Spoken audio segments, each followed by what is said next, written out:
नमस्कार दोस्तों, मैं नारायण सर अपना YouTube channel Narayan sir classes में जीव विज्ञान विषय के साथ आज हम कक्षा 11 का पाठ्यक्रम के बारे में चर्चा करेंगे।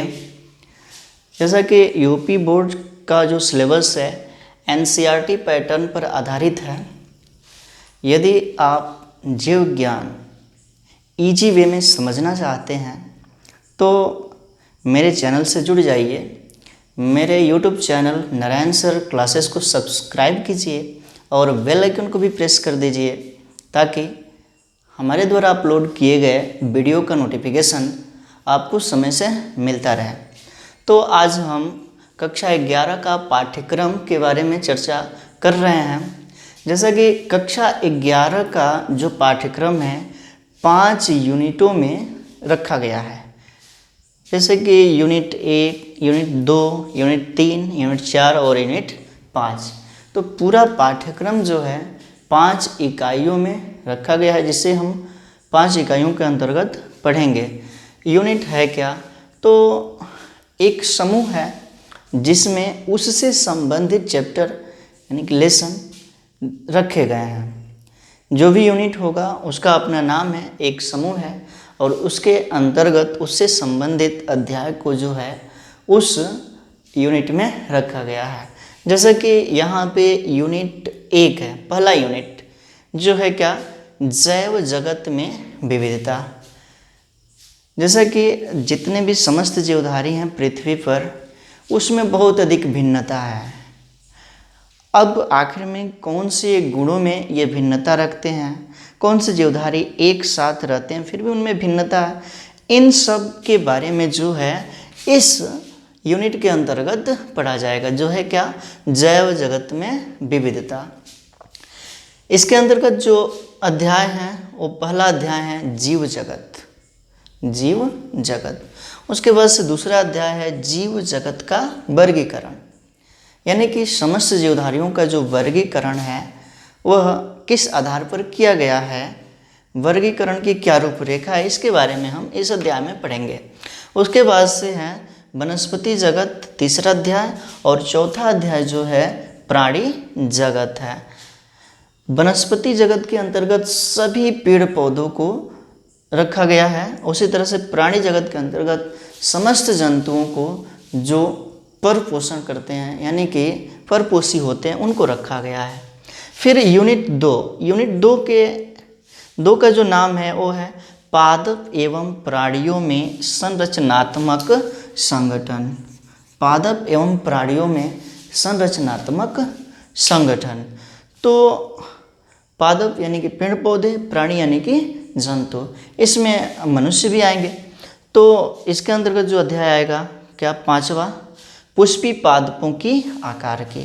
पुष्पी पादप मतलब क्या कि वे पौधे जो जिसमें पुष्प उत्पन्न करने की क्षमता होती है, उनके शरीर आकार की क्या है इसके बारे में वर्णन होगा।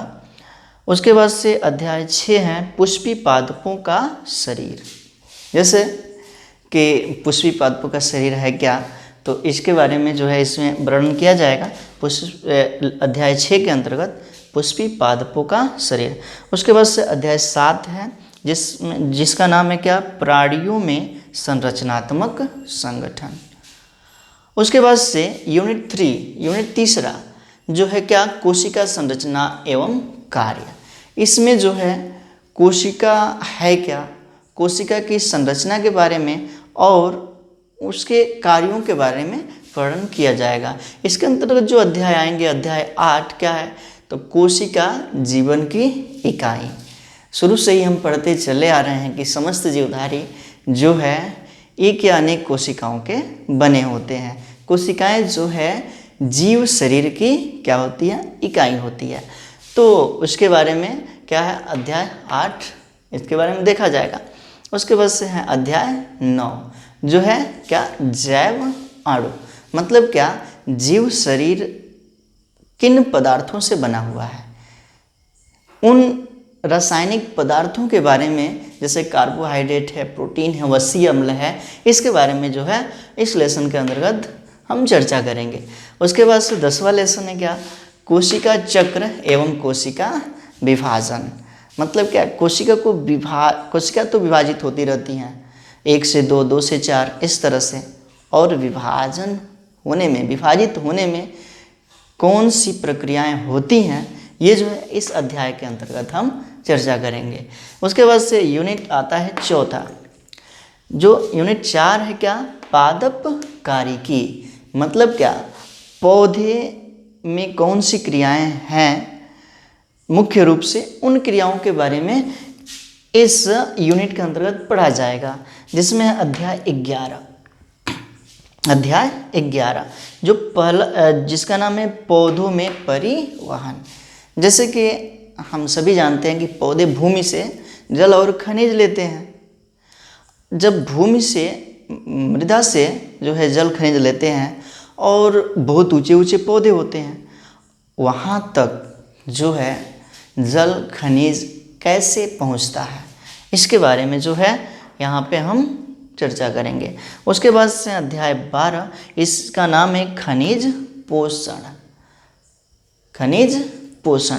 उसके बाद से अध्याय 13 जो है प्रकाश संश्लेषण, यानी कि जितने भी हरे पौधे होते हैं प्रकाश संश्लेषण की क्रिया करके अपना भोजन स्वयं बनाते हैं। अब ये प्रक्रिया किस तरह से होती है, इस लेसन में हम चर्चा करेंगे। उसके बाद से आता है अध्याय 14 जो है क्या, पादपों में श्वसन। उसके बाद से आता है अध्याय 15 क्या, पादप वृद्धि एवं परिवर्धन। इसके अंतर्गत हम जानेंगे पौधों को वृद्धि के लिए कौन से रसायन, हार्मोन्स की आवश्यकता है। इन सब बातों के बारे में इस अध्याय में पढ़ा जाएगा। उसके बाद से आता है यूनिट 5वां, यानी कि इकाई 5 जो है क्या, मानव शरीर विज्ञान। तो मनुष्य का शरीर और मनुष्य के शरीर में कौन कौन सी क्रियाएं हैं, मनुष्य के शरीर में कौन से तंत्र हैं, इसके बारे में हम वर्णन इस लेसन के अंतर्गत, इस इकाई के अंतर्गत करेंगे। इसके अंतर्गत जो अध्याय आएंगे, अध्याय 16 क्या, पाचन एवं अवशोषण। जैसे कि सभी जीवधारी को ऊर्जा की आवश्यकता होती है, ऊर्जा जो है वे भोजन से प्राप्त करते हैं, उसी तरह से मनुष्य भी है, मनुष्य भी भोजन से ऊर्जा प्राप्त करता है। तो उस भोजन का पाचन और उसे ऊर्जा में परिवर्तित करना और जो अपशिष्ट है उसको बाहर निकालना, ये सब बातें जो है इस लेसन के अंतर्गत किया जाएगा। उसके बाद से अध्याय 17 जो है क्या, श्वसन।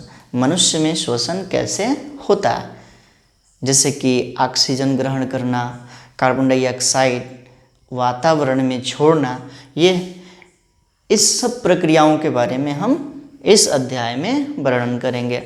उसके बाद से अध्याय 18 ये है क्या, तो शरीर तरल एवं परिसंचरण। जैसे कि शरीर में जो तरल पदार्थ है मुख्य रूप से ब्लड है, रक्त है, और उसका परिसंचरण होता है। पूरे शरीर में ऊर्जा को जो है ब्लड के द्वारा पहुंचाया जाता है, उसे इसके बारे में जो है इस लेसन में हम चर्चा करेंगे। अगला अध्याय जो आता है क्या, अध्याय 19 जिसका नाम है उत्सर्जित पदार्थ एवं उनका निष्कासन। तो बहुत सारे ऐसे पदार्थ हमारे शरीर में होते हैं जिसके शरीर में कोई आवश्यकता नहीं है, जैसे कि यूरिया, समय समय से हम उसका निष्कासन करते रहते हैं। आखिर में कौन से अंग है जो ये सब क्रियाएं करने में भाग लेते हैं और ये प्रोसेस, ये क्रियाएं कैसे होती हैं, इसके बारे में हम यहाँ इस अध्याय में बताएंगे। उसके बाद से अगला अध्याय है अध्याय 20 जो है क्या, गमन एवं संचालन। उसके बाद से अध्याय 21 तंत्रिकीय क्रियाएं एवं समन्वय, और उसके बाद से आता है अध्याय 22 क्या, तो रासायनिक समन्वय एवं एकीकरण। इसमें जो है रसायन मुख्य रूप से हार्मोन्स के बारे में बताया जाएगा, मनुष्य में कौन से वृद्धि हार्मोन्स है, इन सब बातों के बारे में इस अध्याय के अंतर्गत चर्चा किया जाएगा। तो इस तरह से कक्षा 11 का जो पूरा पाठ्यक्रम है वो 5 इकाइयों में बांट दिया गया है, और 5 इकाइयों में कुल टोटल अध्यायों की संख्या है 22। तो इसी क्रम में हम क्या करेंगे, तो अध्याय 1, अध्याय 2 इस तरह से करके जो है सभी अध्यायों का, सभी पाठों का जो वीडियो होगा उसको हम अपने चैनल नारायण सर क्लासेस में अपलोड करते रहेंगे और यहाँ से आप आसानी से संपूर्ण कक्षा 11 का बायोलॉजी पढ़ पाएंगे। हम फिर से एक बार कह रहे हैं कि यदि आपको बायोलॉजी समझना है, जीव विज्ञान समझना है, तो मेरा चैनल जो है नारायण सर क्लासेस, इसको सब्सक्राइब कीजिए और बेल आइकन को भी प्रेस कर दीजिए ताकि हमारे समस्त वीडियो का नोटिफिकेशन आपको मिलता रहे। अगले वीडियो में हम पहले अध्याय के साथ मिलेंगे। तब तक के लिए बस इतना ही। धन्यवाद।